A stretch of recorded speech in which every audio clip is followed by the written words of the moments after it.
Hello అండి. నేనైతే ఢిల్లీలో జరిగిన ఒక స్టోరీ అయితే మీకు చెప్తున్నాను. ఒక అమ్మాయి, అబ్బాయి డైలీ ఇన్‌స్టాగ్రామ్‌లో చాట్ చేసుకుంటూ ఉండేవాళ్ళంట. ఆ అమ్మాయికి పెళ్ళైపోయింది. ఆ అబ్బాయికి పెళ్ళైపోయింది. వాళ్ళు వాళ్ళ ఇంట్లో వాళ్ళని కూడా పట్టించుకోకుండా చాటింగ్‌లో అయితే నిమగ్నమైపోయేవాళ్ళంట. ఒకరోజు వీళ్ళిద్దరూ మీట్ అవుదాం అనుకున్నారు.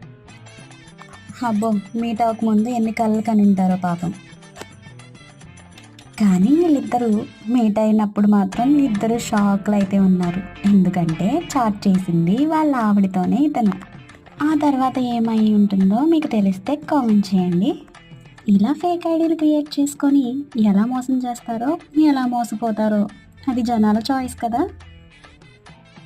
హస్బెండ్ వైఫ్‌ని మోసం చేస్తున్నాడా? లేక వైఫ్ హస్బెండ్‌ని మోసం చేస్తుందో? ఇష్టం లేనప్పుడు పెళ్లి చేసుకోవడం ఎందుకు?